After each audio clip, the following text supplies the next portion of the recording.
Então, vamos apresentar um pouco a grande tese de Gálatas. Vejam só, a história da salvação começa na sua pré-história, especialmente na vocação de Abraão, ao qual Deus fez uma promessa que Abraão vai acolher na fé.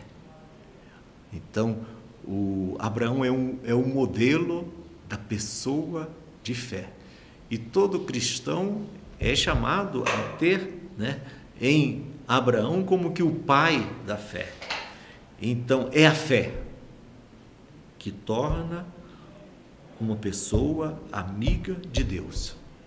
Nós teríamos assim como que um esquema: Abraão, a Abraão Deus faz uma promessa, essa promessa é acolhida na força da fé por Abraão, com todo o desafio, e é por causa disso que ele é amigo de Deus. A fé, essa confiança inabalável em Deus é que faz de Abraão um amigo de Deus. E aí basta ler toda a passagem de Gênesis, a partir do capítulo 12, como Abraão, no fundo, ele é um peregrino na fé, ele vai crescendo na fé. Então, ainda mais, no século 13, é que vai aparecer a lei. Essa lei tão querida, tão, vamos dizer assim, exaltada pelos judeus cristãos, por esse grupo. Essa lei só apareceu com Moisés. A partir de Moisés que vem então a lei, os mandamentos e todo o corpo de leis para os judeus, e essa lei vai exigir obras. Você tem que agir assim, você tem que agir assado, você não pode comer isso, você não pode comer aquilo, você tem que guardar o sábado, e tantas coisas. E o que acontece? Se, ouvindo a Deus da fé, Abraão se torna amigo de Deus, ele tem a vida. Agora, aquele que confia na lei e acaba não cumprindo no fundo a lei, porque é impossível cumprir em todos os seus detalhes, então essa desobediência gera a morte. A obediência gera vida, desobediência gera a morte. Abraão, então, é o amigo de Deus, apresentado como protótipo da justificação. E a justificação pela fé, não pelas obras. A vocação de Abraão é totalmente gratuita. Então, a gratuidade da graça, é tão importante essa tese paulina. Sua vocação, ou a vocação de Abraão, é totalmente gratuita. Ninguém é capacitado a merecer o chamado de Deus. Deus não nos chama por causa dos nossos belos olhos, porque viu alguma beleza no nosso ser, porque fica encantado com os nossos olhos. O que o homem dá é a resposta da fé. Então, Deus chama, é o lado divino. É aí que nós temos como que o fundamento dessa vida nova que o Cristo, inclusive, nos dá. Deus chama e o homem acolhe, aceita, responde mediante a fé. Dá uma resposta de fé ao chamado de Deus. O homem não é autor de seu futuro. Não compra o seu futuro da graça de Deus. A graça não é comprada. A fé é que torna o homem justo. A fé é que nos justifica, a fé é que faz com que nós sejamos inundados pela graça de Deus. E aqui eu lembro o pensamento de Clodel, tão bonito, porque ele diz que, dá um exemplo, muito interessante. Você tem uma esponja, envolvida por um plástico. Você joga essa esponja numa piscina, joga essa esponja no mar e ela vai ficar boiando. Num determinado instante, a água como que encontra um pequeno buraco naquele plástico que envolvia a esponja. E aí, então, vai entrar a graça. É assim que Deus age também conosco. Por isso, eu entendo que a grande virtude do cristão é justamente a humildade. Sem a humildade, sem o reconhecimento de que eu sou um pecador, que eu preciso da graça, né? Sem essa humildade, a graça não age. A água da graça não atinge o meu interior. Mas continuemos. Isso aí é uma reflexão que poderia ser feita posteriormente. No século 13 a.C., vejam só, nós estamos há mais de 1000 anos antes de Cristo. Moisés, né, promulga a lei. Então, recebe de Deus as tábuas da lei e ele apresenta essas tábuas da lei aos judeus, né, àquele povo que estava reunido aos pés do Monte Sinai e que é chamado a viver na fidelidade à lei. E o texto, inclusive, vai dizer lá, né? Moisés vai afirmar: se vocês fizerem o que essas tábuas, o que a lei está ordenando, vocês vão viver. Então, é diferente, o regime da lei é diferente do regime da promessa, né? Dessa promessa que Deus fez a Abraão, de fazer dele um grande povo, né? E que Abraão acolhe na fé. Então, a promessa não é bivalente, a lei é. A promessa, ou seja, a promessa não tem como que essa condição, né? Se fizeres, vocês vão viver. Não. A lei diz isso, a lei afirma isso. A promessa não. É fruto da gratuidade, né? Da iniciativa gratuita de Deus, que chama, que quer o bem da pessoa. Então, a lei é bivalente, fazer, você precisa fazer para viver. Você precisa cumprir a lei para viver. Então, a lei, a Torá, vai impor obras, e o cumprimento dessas obras é que leva à vida ou à morte. A lei era, na maioria dos casos, um fator de morte, pois revelava a miséria do homem que não cumpria a lei. Sem a lei não havia, inclusive, a consciência do mal, né? A lei é que permitiu com que a pessoa entendesse que estava agindo mal.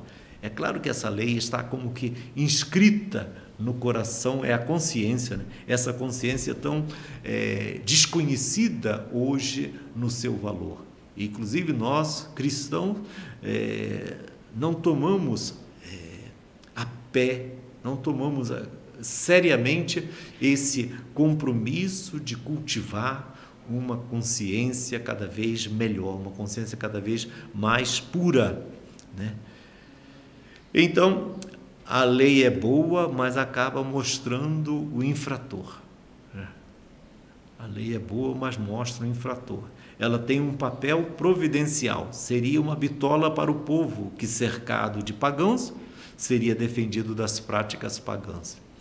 Então, São Paulo vai dizer, essa lei ela foi muito importante, sim, ela teve sua importância, uma vez que permitiu ao povo de Deus, ao antigo povo de Deus, agir em conformidade com o modo, vamos dizer, em conformidade com o pensar de Deus, mas, e assim, ficava distanciado de todas aquelas práticas dos pagãos. A lei criava uma espécie de muralha, um muro, entre os pagãos e Israel. A lei era uma espécie de espelho também, uma vez que revelava que o homem sem graça, né? Revela justamente isso. que o homem não consegue viver na graça. Por meio do espelho é que ele vai, desse espelho da lei, é que ele vai perceber, como nós diríamos, a sua feiura, vai descobrir como que as suas feridas, né?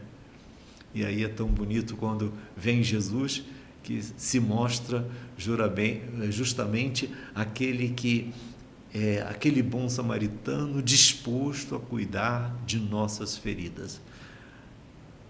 Então, com a lei acaba o acesso gratuito do homem a Deus, né? Cujo protótipo era Abraão, acesso gratuito. Abraão, ele não fez nada, ou eu diria, repetindo o que falei há pouco, ele não tinha belos olhos para ser chamado por Deus, né? Então, com a lei acaba o acesso gratuito do homem a Deus, do qual o próprio Abraão é um protótipo. Agora, importa é fazer. A lei diz isso. O importante é fazer. O importante é cumprir a lei. E então, sobretudo, por exemplo, os saduceus, como eles eram ciosos dessa lei. E lembremos-nos que Paulo foi fariseu. E ele procurou cumprir integralmente tudo aquilo que a lei apresentava, né? Então, o importante é fazer a lei. Veja como é que o Cristo transformou profundamente o coração e o jeito de ser do apóstolo Paulo. Agora, importa é fazer, é cumprir a lei, ou não fazer, não cumprir a lei. Se eu cumpro a lei, eu sou bom. Se eu cumpro a lei, eu mereço de Deus, né, os benefícios. Não cumpro a lei, não mereço nenhum benefício. Mereço somente a morte. E isso provoca, então, um jurisdicismo muito grande. A pessoa vai procurar fazer o bem, né, para atrair a recompensa de Deus, para ser beneficiado. Ora, isso até hoje existe muito. Quantos são aquelas pessoas que se dizem cristãs e que, no entanto, têm um pouco essa mentalidade? Aí vem, quando acontece alguma coisa de triste na sua vida, mas por que Deus permitiu isso comigo? Eu sempre agi bem, eu sempre cumpri toda a lei, eu não faltava à missa ao domingo, eu fazia todas as novenas que o padre apresentava a cada ano, eu rezava o terço todo dia. Então, eu cumpro uma série de coisas. Tudo isso é muito bom, mas nós não podemos confiar naquilo que fazemos. Nós temos que confiar na mão generosa de Deus. A cada dia somos chamados a comer na mão generosa de Deus. E vem-me aqui um exemplo tão interessante dos romanos, né, que tinham esse costume. Cada família patrícia, ou seja, aquelas famílias ricas, tinham os seus escravos. Tinham as suas, não eram escravos, eram pessoas livres, mas muito pobres, e que a cada dia deviam se apresentar ao Senhor, né? E ao se apresentar, fazia algum elogio ou rezava pelos antepassados daquela família, e aí o patrão, o homem rico, né, ele vai e dá uma moedinha para o sujeito para ele viver aquele dia.